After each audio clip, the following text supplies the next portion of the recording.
So I launched Canopy Brand Group right in the heart of the recession, which people thought I was crazy, but I was like, you know what? Like, I'm just going to do it. Mark, welcome to the call. Hello, hello. How are you, John? Good to see you again. Great to have me on here. I appreciate the time. Yeah, you bet. We're excited to learn a little bit more about you and your company. So, without further ado, I'm just going to jump right in. Mark, as a small business owner, as an entrepreneur, please share with us your story. Where did you start from? Where have you gotten to? And maybe share a few key lessons learned along the way. Got it.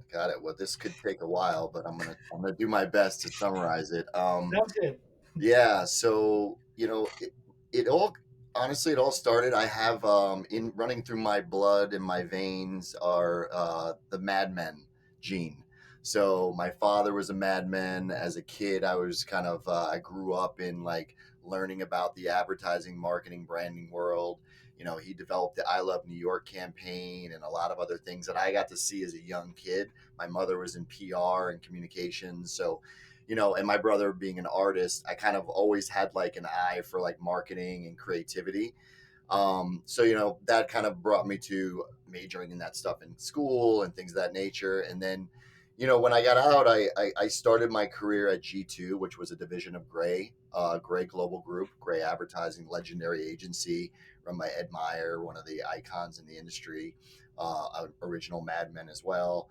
And I started just really kind of focusing on just learning the ropes, right? And learning like how this industry works. And I learned very early that it was absolutely fucking nuts, absolutely crazy. And I was just like, holy smokes, like, am I ready for this? And that was 2001. And I'm aging myself, but hey, whatever, it is what it is, right? I There am you go. and just really learned a lot about the business. Got to work on some global accounts like British American Tobacco and some other brands, and travel the world to Milan and Tokyo and other places to really just learn the ins and outs of the industry, working with different brands. And I was started my career on the account side, so having to learn and deal with clients and things of that nature. And Right. then after I, left there, we were acquired by IPG, and I stayed there a little bit longer, and then I went to another agency, and then they were acquired by Omnicom, and then I was like, okay, all right, let me. I think I know enough now. Do I want to go and kind of continue my career and hopping from agency to agency? Do I want to establish a career at this one, et cetera? And for me, I've always been fairly impatient. Let's just say that. All right. And I also liken like working at different companies as like 4 years one place you graduate, 4 years another place you graduate. And at that point I said, all right, well, I had these really great relationships. I knew enough about the industry, the inner workings of it. I knew that it's a very relationship driven business, but I also saw an opportunity to kind of back in 2008, so 16 years ago, where branding and digital and advertising and all these things could kind of be intertwined into one, where at the time a lot of agencies were just doing one thing. So when Right. I was working at an agency, Sterling, we were really focused just on like package design, and or something else, where I said, well, why don't we create a model where it kind of encompasses all of those, and in a boutique format. So I launched Canopy Brand Group right in the heart of the recession, which people thought I was crazy, but I was like, you know what, like, I'm just going to do it, whatever. I had no kids, no family, no wife. I have family, but no wife and no kids at that time. So I was like, all right, this is going to be my creation right now. It's been 16 years since then, and during that time, ups and downs, mergers, new ventures, all of that stuff, and it's brought me to some really interesting opportunities and places. I did learn a lot about where to spend and where you shouldn't. I had some really hardcore losses in terms of losing 80% of our business in one year to Ouch. winning, huge pieces of business. Some points where we took out a huge office space in Midtown Manhattan, Mhm. which was fantastic. And we were like, clients are going to come here. It's going to really project well and portray us as a serious player in the industry, to having barely any clients come, Right. and everyone wanting, nobody wanted to travel. So I was like, okay, so just a lot of evolution from the moment we started. to where I am today in terms of, where Canopy is as an agency, as well as a lot of other ventures I've gotten involved with throughout that period of time. So, one of the things I've always kind of thought about is I'm very entrepreneurial in nature. I always like get excited about new opportunities, new things that might kind of shake up the market. I think about that a lot too when we're doing work for brands, is like, how can we be a challenger? How can we disrupt the industry? Right. I always say this, like, there's a sea of sameness in certain categories. How can you really break through? And I think about that when even brands come to me and say, hey, we'd love for you to be a part of this, as whether it's a fractional CMO or, an equity shareholder, to help us bring this to market. And I evaluate that stuff very seriously, but it's brought me into some really exciting ventures, one of them being a coconut water brand called Once Upon a Coconut, which has been incredibly exciting over the past 4 years. We've seen like incredible growth. We brought in some major players.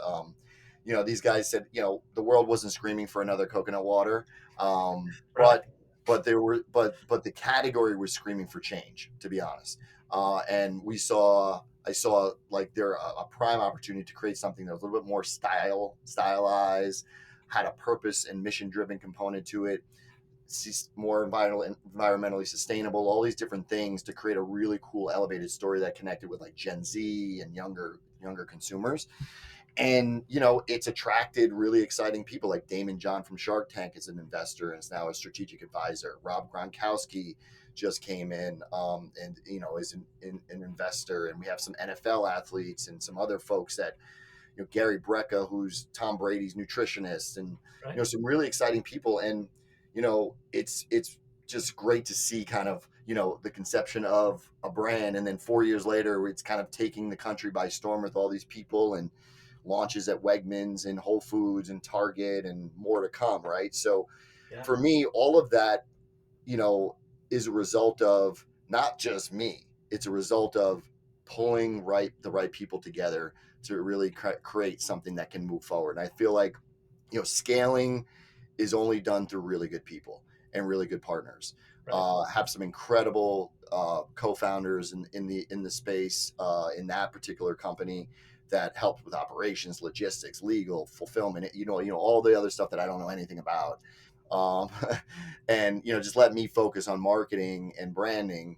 But I think that goes for any business, especially with Canopy, for example. Like, I spent about a good 10 years thinking about, I need a partner in this. I need somebody that can be the yin to my yang, and like just God, I can bounce stuff off. If it can't just be me driving this forward and hiring people to do the work. Right. So thankfully I was able to reconnect with one of my colleagues from one of my previous agencies, and we kind of joined forces, and now we operate out of New York and out of Laguna Beach. We have satellite in Chicago and in Austin, Texas. And we've seen significant growth over the past 5 or 6 years together.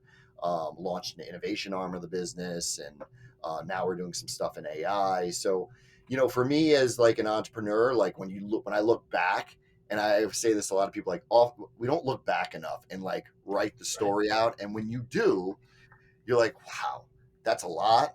And to the average Joe, or anybody that kind of just does one thing, or whether they don't do multiple things, they have one kind of lane, I think that they would look at it and be like, wow, how do you do all that? And it always comes back to having really good people and really good team, but also having a vision to drive things forward and move things forward. And I always kind of live by this line, only those who dare move the world forward. And I feel like, that goes across all the businesses. You have to be Yeah. daring, you have to be brave and bold. You're going to fail. And I failed probably 1,000 times in a lot of things, even ventures. And but when the right ones hit, it's incredibly rewarding. So right now, we're continuing to scale and grow the agency Canopy. We're scaling and growing the coconut water. I have a few other ventures I'm involved with, one in the cannabis tech space, one in the men's personal care space. It doesn't take up much of my time yet, but it's also brought me into things like raising capital and working with investors, which is a Right. totally different world, right? And for me, like, I could never get that type of training or learning anywhere other than like being thrown into the mix, right, in the real Yeah. world.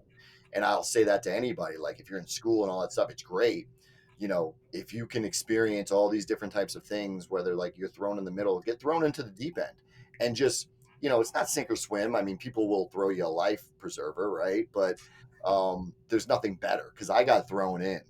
Yeah. And I remember when I started working at the agency, literally my first or second month there, I was like, I can't do it. I can't do it. And this is right after 9/11.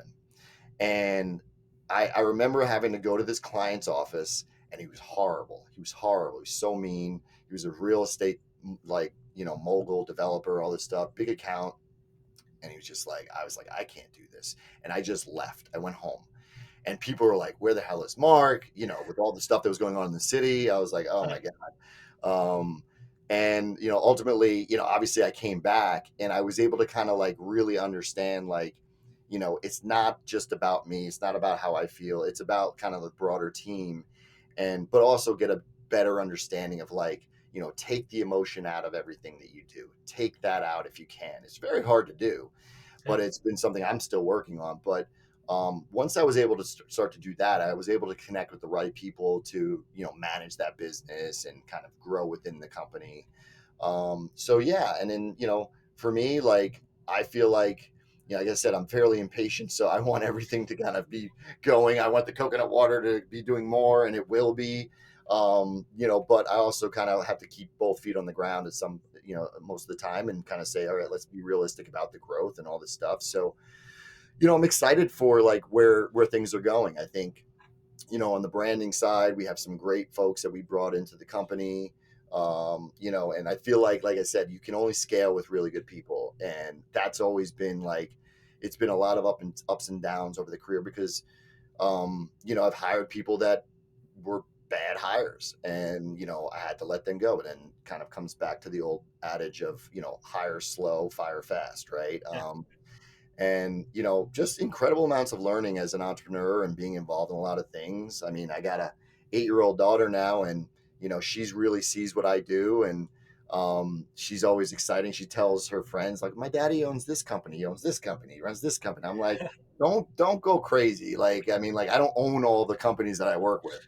um but what's fun is that she kind of gets some, complete access to seeing me at work and seeing me in motion. I bring her to photo shoots and all these other things. And, it's just fun to kind of get her involved. And she's very creative. So I feel like, my goal would be to continue to grow any of these companies. If she wants to be involved, get her involved and, continue to have it in the family. So, yeah, I mean, that's kind of, in a nutshell, if you will, kind of the story. I think, I'm based in New York. I'm from New York. Um, I travel across the country to our Laguna Beach office quite a bit, and down to Orlando for our coconut water business.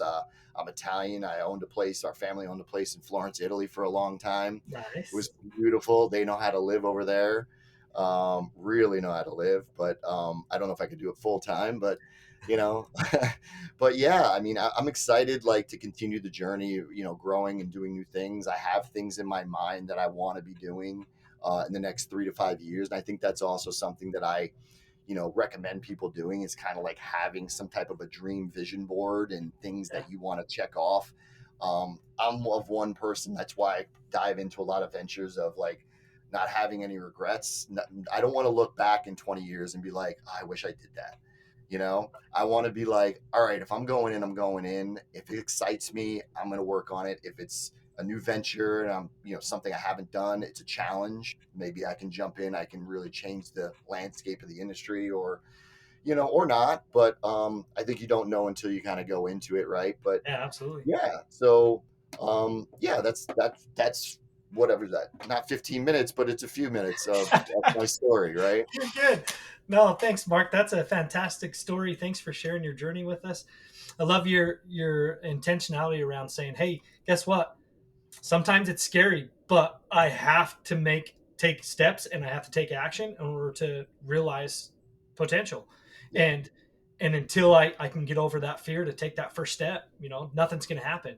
And you keep doing that over and over again, and you keep getting involved with all these different areas, and you've seen the success of some of those things, understanding, hey, sometimes I tried something, it didn't work. But guess what? That's okay. I learned from it. I picked myself back up and I started moving forward again. Yeah. So I love your intentionality there. I love your concept and idea of, hey, guess what?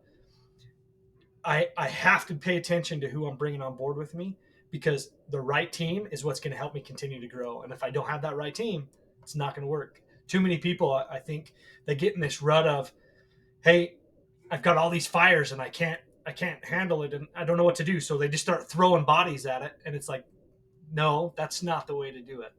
Yeah. You've got to be intentional about bringing on the right people at the right time and putting them in the right seats so that you can continue to see the growth that you want. So love your intentionality there. Great story. Sounds like you're doing amazing things. Congratulations. That's awesome. Yeah. Thank you. Yeah. No, you're spot on with that. I mean, like, you have to set your team up for success. You have to give them the right tools to be successful, and you can't just hand it off and walk away. Yep. And I feel like that's incredibly important as part of like my growth and learning that. Honestly, like I used to be like, it's one of the reasons why I started my own shop. I was like, I played basketball in college and high school, state champions, by the way. Nice. Um, and I remember it was either somebody said to me, "You know what? You're uncoachable." And I was like, well, that's not a good thing. Especially on a team sport, right? So I had to teach myself to be more coachable, also to be better in a team environment, because I started the agency because I was like, I want to do it this way. Right. And then you can't just do it all your way all the time. It's just not, you know, it's just not a good formula. And those people help me see different ways of doing things, probably better than what I've done in my career. And it's helped me grow, and it's helped me take my hands off the wheel to be able to trust people to do it their way, because their way is probably better. Because, otherwise I'm just looking myself in the mirror and like, you're not growing and you're not moving. You're just doing the same old, versus other people are going to help you move the needle. So, yeah, I feel like that's been a big step for me in my career, and just kind of my growth as well. Love it. Love it. Yeah. So good. Well, again, thank you so much for sharing your journey with Yeah. us. It's just been a pleasure hearing what you have to say and getting to know you and your company a little bit better. We're going to switch gears just a little bit now. So, Mark, as you continue to do all these things that you're involved in, and you're continuing to grow and expand, and you're striving to become the leader that you want to be, and you're developing and building your team, what's something that you're dealing with real time that we can have a conversation about? Well, that was a lot. I would say that, bandwidth on my end, right? I think like I want to be accessible and involved as much as I possibly can. But unfortunately, what that does is it doesn't, even if I'm there, it doesn't give me the laser focus and, the ability to provide like value all the Right. time. So it's interesting, like when I do get time and I'm shut off from one thing and I'm just focused on another, it's a totally different thing. Like my mind has clarity. I can speak on certain things in a very, certain way, rather than trying to like remember, certain points that were made in a meeting that I was a part of that I don't even kind of recall. And it's like, things like that have been like very tricky for me, especially this year, just because everything has been so rapid fire. The Right. velocity of business, all the different ventures, everything's moving very fast. So I have to pick my spots. And I also, like I said, I have to kind of staff up. And that was definitely, by design this year, hiring more people on the branding side to really kind of take the reins, because, I believe like, if I'm not bringing value to a meeting or a client or a business, I don't need to be on the call. I shouldn't be on the call, or I Right. shouldn't be in that meeting.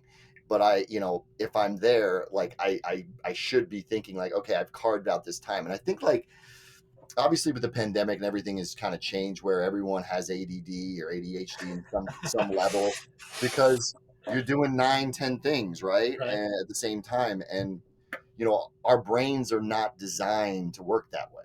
They are not. Right. I mean, it's some interesting like statistic. Like our brain takes in like almost like a trillion pieces of information, like, or a million, 100 million pieces of information a second, or something crazy, based on all the different things that are around us.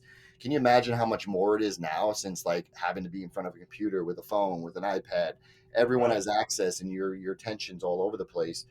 So that's been a challenge for me to kind of just really stay focused. I'm hopeful next year that'll change because with adding new folks to the team and allowing me to kind of have a little bit of breathing room. But I'm also like challenge myself with being a perfectionist, right? And I think like I always like things to be perfect. I think that's just the Virgo in me, Yeah. and I think being okay with kind of people thinking things are perfect, and I think like the jury's still out on that one. I was like, I've made a couple like I'm not going to weigh in on this, and then it didn't work, and I'm like, I should have said something. So I Right. think just coming back to the main point is just like bandwidth and the ability to manage my time much better. It's like my wife gets a hold of my calendar. She's like, who the hell is managing your calendar and your schedule? This is the most ridiculous thing I've ever seen. It's like overlap, overlap, overlap, meeting Right. after meeting. Like, and I'm just like, I mean, people have access to my calendar, so they just put time on. And, for me, I want to be a little bit better about that. I also just headspace, honestly, in general. I think that's so important, especially for an entrepreneur, to kind of make sure that they spend time for their own personal headspace. And the way Absolutely. that I think the best way that I find to do that is, meditation, going for walks, going to the gym, but making a routine out of it. And a lot of people get stuck working from home. I can't do it all the time, right? So I'm like, so the headspace piece has been a challenge for me this year just because I've been like so knee deep in the work. Right. But now I'm starting to see like some of the light at the end of the tunnel there where we have people that are kind of taking stuff on. Thank God, because some of the challenges that we're seeing like on the branding side with high maintenance clients and clients that may or may not see things the same way as we do, so we're kind of challenged to do it a different way, and it requires extra time, extra work. And thankfully we brought on some really good people that are able to kind of handle that rather than me and Francesca, my partner, who sometimes get into the weeds, and we don't want to live in the weeds. So yeah, I mean, that's been a challenge between those two areas, like the bandwidth and the headspace. I think they kind of go hand in hand. Yeah. And let me first say, first and foremost, you're not alone in that. So most entrepreneurs, they get to that point where they've got so much going on. They're really passionate about this business that they've built. Sometimes, like in your case, they're involved in several other ventures and other things going on. And they get to this point where it's like, I don't have enough hours in the day. There's too much going on. And they're holding so tightly to this thing that they've created. And it's not like an intentional thing, but you've spent a lot of time, energy, resources building your company. And it's your baby. And Yeah. you're like, okay, this is really painful to kind of give some of this to somebody else. And like you said, sometimes I do that and they fail. And I'm like, nope, I'm grabbing that back. But like you said earlier, um, you learned from your failures. So one thing that we teach entrepreneurs here at Elite Entrepreneurs is we tell people, we say, hey, look, you're the business owner. You've got to find a way to intentionally stop working in the business so you can start working on the business. And Yep. they say, yeah, I'd love to do that. How do I do that? Well, a few things. First and foremost, you have to get to a point where you switch gears in your mind and you change your mindset to a place where you're comfortable and okay with somebody else doing some of the things that you do on a daily basis. Yep. And like you brought up, sometimes it's really painful and you're scared. And it's not because you don't trust them. You're just like you have an idea in your brain of how it's supposed to work, and if they don't do it that way, you're like, well, what are you doing? You're not doing it the way that I would. Um, the thing is though, is you have to get to a point where you're comfortable saying, no, I'm going to let you do this. And even if you're only doing it, say 75, 80% of what I would do, I'm okay with that. Yep. And what happens time and time again, we keep seeing it over and over again, is that first trust is given. They allow the person to go and do this. Sometimes they fail, but that's a huge learning opportunity for them. Then they pick themselves back up. They do better the next time. But time and time again, what happens is the scenario that you brought up a little bit earlier. not only do they succeed, but they start to do things maybe in a different way you hadn't thought of, and it works better. Yeah. And they start seeing this great efficiency, and they're providing this great value for their client, and you're like, oh, okay. Then you get to a point where you can say, okay, I'm gonna give off a little bit more and a little bit more. So the concept or idea is, as a business owner, you have to get to the point where you're okay to say, okay, I'm gonna intentionally look at my existing team. I'm gonna say, okay, who's crushing it on a day-to-day basis? They're just absolutely nailing it out of the ballpark. Okay, those individuals, I'm going to pull them aside and I'm going to start giving them something off my plate. Hmm.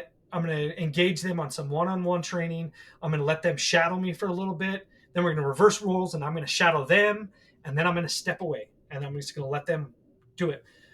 You don't want to. So sometimes people make the mistake. You don't want to engage those employees that aren't crushing it on a day-to-day basis.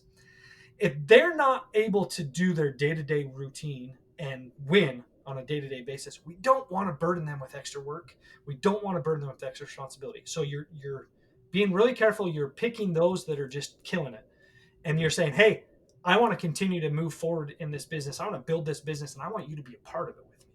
And you're bringing them along. So we look at it this way. We say, hey, here at Elite, we have what's called the Elite business model. And what it is you have this mountain. Down one side's your daily operational needs. So that's the machine that you built that got you to this point, that has to keep going so that the business is viable and it keeps, producing. That's one side. The other side is this long-term strategic work. This is the, hey, in the next 3, 4, 5 years, what strengths do we have to leverage and what strengths do we have to develop so we can continue being viable in the eyes of our ideal clients, Yep. and so that we can pivot and adjust based on market needs, right? Because that's always changing, right? And so how do we intentionally work on this strategic work if we're constantly stuck in this day to day? So at the bottom of this mountain, we have what we call meeting rhythms. And it acts as a balancer between the two, where we say, okay, we're going to be super intentional about what meetings we have and what we actually allow ourselves to talk about in each of those meetings. And the best way to do that is at the beginning of every single meeting. The first thing you do is you say, okay, everybody brain dump. And you put up on the wall we refer to as a parking lot. So you can, if you're meeting virtually, you have a virtual space, a shared Google Doc or something. If you're meeting in person, you throw it up on the wall and you say, okay, everybody just brain dump. Everything that you're thinking about right now, let's write it down. Hmm. That then becomes the parking lot. Then you say, okay, now we're going to have our meeting. We're going to engage in exactly only the things that are necessary to get the desired outcome of this meeting. So you think, okay, why are we having this meeting? What is the purpose of it? What's the desired outcome? That's what we're going to focus on. All this stuff that we put in the parking lot, that's important. And we're going to address that at the appropriate time and place. So as we're going through the meeting, if something up there on the wall coincides exactly, hey, we're going to grab that and we're going to talk about it. If it doesn't, we're going to say, okay, we've jotted all this down. Thank you, everybody, for sharing this. We're now going to take a few seconds at the end of the meeting. We're going to say, okay, when's the best place and time to discuss all these things? And we're going to put that on future agendas for future places to discuss. That allows everybody this freedom to say, okay, I can now come into a meeting when I'm super stressed out about, this thing I've got to deliver for the client in like the next hour, maybe the next day, whatever. And I can dump that in this parking lot. It's going to get taken care of. We're going to address it. But now at this particular meeting, I can discuss. So whether it's operational or it's long-term strategic, I now am being intentional about taking the time and space to do each of those things. Yeah, I like So that. that's one way to quickly do it. Yeah. Now, at the top of this mountain, this is the key piece. The top of this mountain, we have your vision. Now, here at Elite, we see vision as three things: your purpose, your values, and then your mission. And then with mission, you also have mission goals. We'll talk about that in a second. But your purpose, that's why, your why. This is why we do what we do here at, Canopy Brand Group. Our purpose is boom. This is why we do what we do. This is why we get out of bed every morning. This is why we show up to work. This is why we work extra hours, whatever. This is our purpose, what we're trying to accomplish. This is this 100 years out. We're never actually going to obtain it, but every day we're working towards it, right? That's our purpose. Our values, that's who we are and how we show up in every situation. So core values, you know, we refer to them as a we statement followed by a behavior. So we're going to define very clearly what it is to show up to that particular value. So that's who we are and how we show up. And then the mission, that's the fun part. The mission is the destination we're going to choose to go after and get to. So in the next 3, 4, 5 years from now, we're going to choose a destination, this thing that we're going to go after that's directly in line with our purpose, because we always have to serve our purpose. Once we establish our purpose, everything we do on a day to day basis is serving that purpose. So this mission serves that purpose, it's in line with that. And then our mission goals are the metrics. How do we clearly show that once we've arrived, we know without a shadow of a doubt that we've arrived?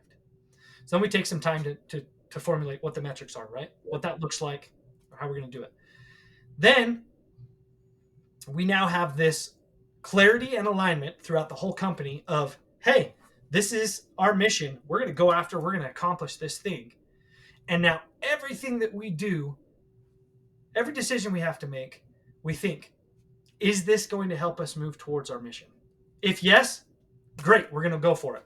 If no, hey, we might intentionally say no to this work or to this customer or to this new venture because it's not going to help us reach our destination. So until we reach our destination, we're going to intentionally say no.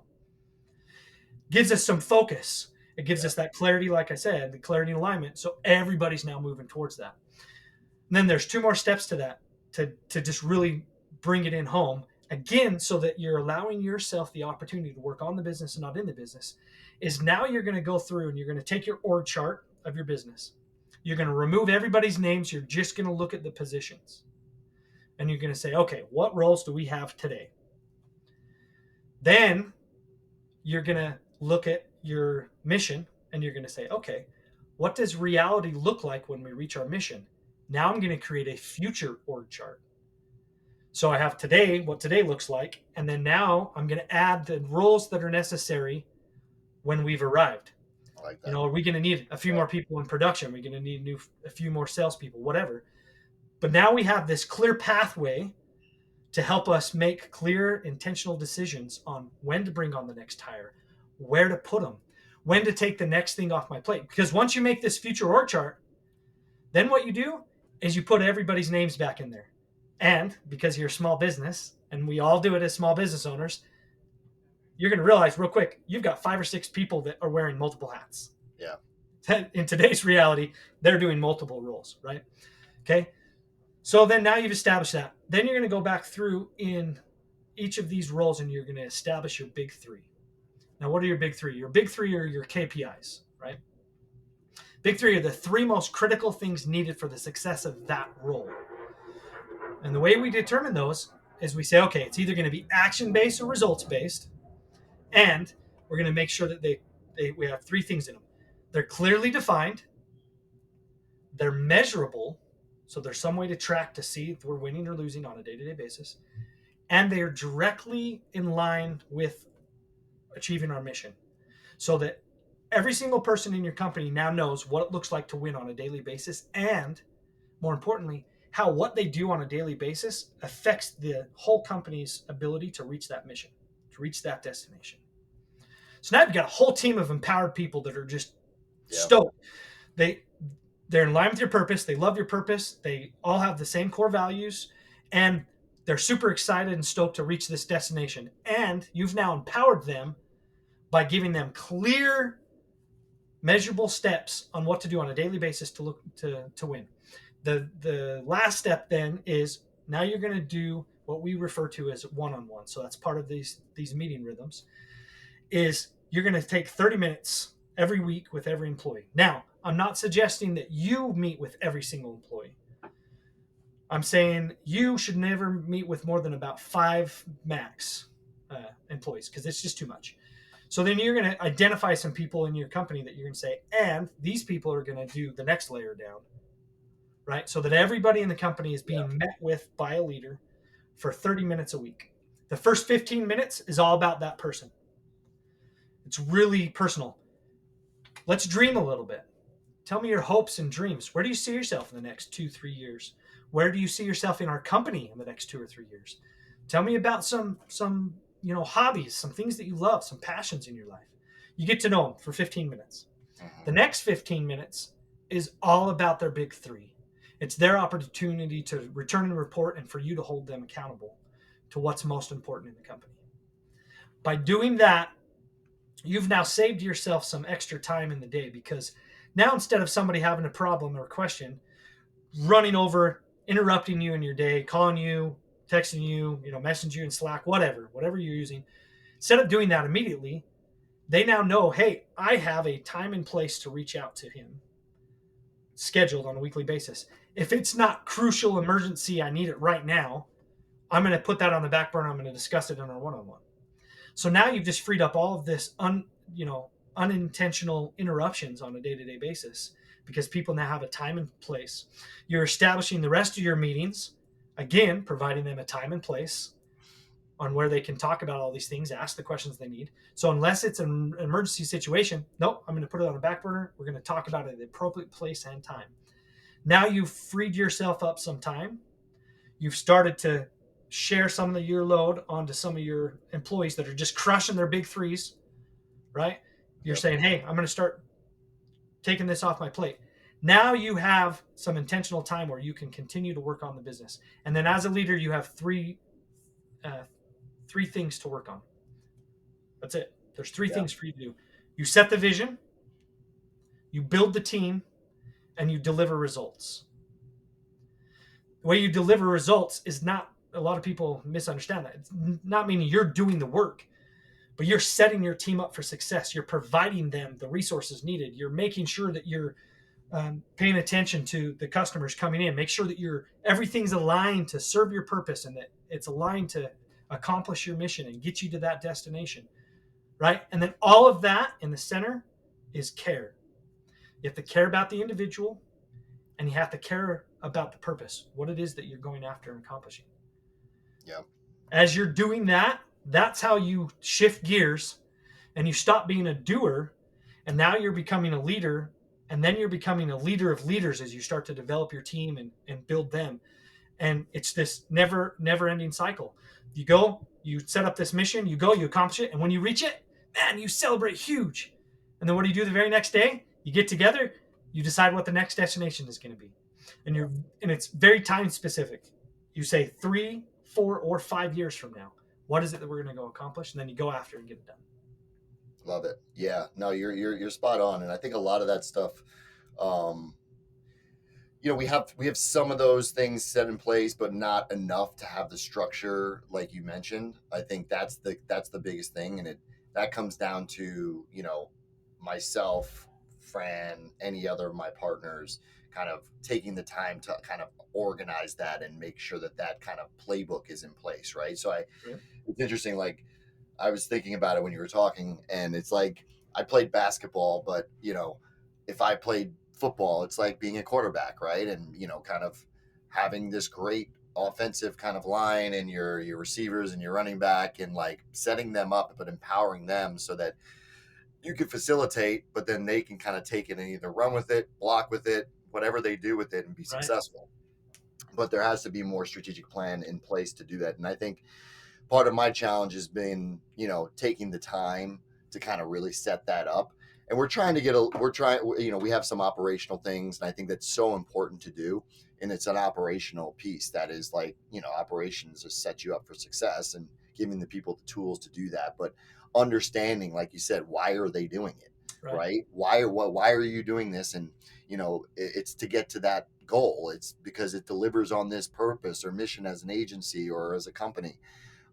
If they have that knowledge, like you said, if they know that, then it definitely changes. It's interesting with the coconut water. We have a lot of that, right? We have a lot of that in place, and that's due to my partner John, who's our CEO, and he's basically had this incredible infrastructure, and he's got all these different team members that do very different things, but they all have one common purpose and one common goal that they're going towards. Yeah. And yeah, could every place and company have a little bit more tight of a structure? I think it's always like depends on where you are in the lifespan of your Right. business, right? I mean, if that company's 4 years old, so it's still growing and it's still developing, that stuff will start to become even tighter and tighter and tighter. But the fact that we have something that's already set up like that is great. He obviously brought over a lot of his kind of thinking from his other entities and successful business ventures. Um, I've always kind of been challenged to kind of find the time to make time to do that. And Yeah. I think it's a really valuable point. And we're actually in the middle of like planning 2025. And I think that'll be a big part of it is like, okay, well, let's establish what we stand for. Let's establish, and a lot of that comes down to two, like the people that work with you, as well as the people that you're working either for or the customers you have. It's like, all right, well, you can kind of make it all fit together, right? Like I want to work with people who are kind and open and creative and you know have different opinions but respect each other, right? Right. And whether that's a client, whether that's a colleague, and if it doesn't check those boxes, then that doesn't ladder up to the values we have as a company.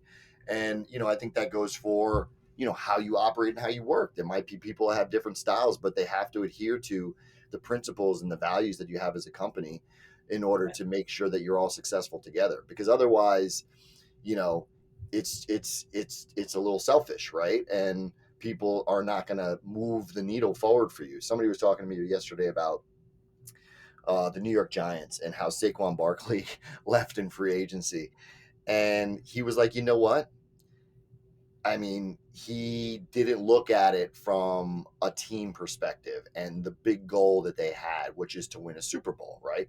He looked at it from the individual, which means that he didn't share the same values and same mindset and same kind of, aspirations as the team. He really was like, hey, I need to get paid, and that's it. Versus like, and I'm gonna keep referring to New York teams. I'm a New Yorker, but like It's all good. Jalen Brunson, the New York Knicks, the guy took $100 million pay cut to make sure that they could sign more people. Tom Brady did it every year after year after year to make sure that they were successful. He won 7 Super Bowls. I mean, it Yeah. wasn't just him. I mean, obviously he's the greatest, but he made sure that, hey, I need these proper teammates that share the same values, the same vision as me to be successful. Guess what? The right, it's up there. It's in history, right? So I think you're right, and it's the same. It goes the same for a company. I mean, so for anyone that's starting a company, have that stuff like mapped out, because and I love the kind of method of saying today, org chart tomorrow, Yeah. or where we are today, where we are tomorrow, because it gives you something to strive for. It's not just about the bottom line. Obviously that's incredibly important, but all this stuff plays a role in that. So if you can kind of set that up, I'm going to use that, by the way, so I hope Do it, please, please. I'm going to use that, because I like that, because it's like, all right, so here's our team today. Here's where we want it to be in the next 6 months, 12 months, or whatever that is. And then, okay, well, how does that affect like where we are as in our sales goals and other things and aspects of the business, all that stuff? Because if you can't paint that picture, then you're just, I believe, like you're right, you're just kind of spinning in the hamster wheel and doing the same thing over and over. And what did Einstein say? Something like the definition of insanity is doing the same thing over and over again, And right? expecting different So results, right? yeah, yeah, and you're not going to get different results. And I feel like we've started to make that change, certainly in Canopy and and the other companies, and but I like that kind of approach to it. I think that's very different. I haven't heard that before. Awesome. Well, Mark, it's just an absolute pleasure getting to know you and spending some time with you, man. You're just a fun guy to talk to. Um, Thanks. for those of you who are listening in, if you wanted to reach out to Mark or the Canopy Brand Group, Mark, what's the best way for them to reach out? Email is always the easiest. Obviously, you can find me on LinkedIn, but email, it's Mark, MARC, at canopybrandgroup.com. I'm pretty responsive on email. And then if I do respond, you'll have my calendar. We can set up some time to chat. But yeah, that's usually the best. I'm always available to make time to connect with good people. Awesome. Well, you heard him. If you're interested, reach out. He'll make some time for you. Also, for those of you who are listening in today, if you heard something that you're like, you know what, man, that makes sense, put it into action, because it's not until we take intentional steps forward that we're going to see the progress that we want to see. So put it into action. Whether it works or it doesn't work, that's the only way you're going to find out. And then those of you who have heard something today that you're like, you know what, I know somebody else that could really benefit from this, please share this podcast with them. Let's create as much value as we can with as many people as we can. Well, again, this has been another episode of the Seven Figure Journey podcast. Marc, I just can't thank you enough for being with us. For all those listening in, until next time, take care. Thanks, John.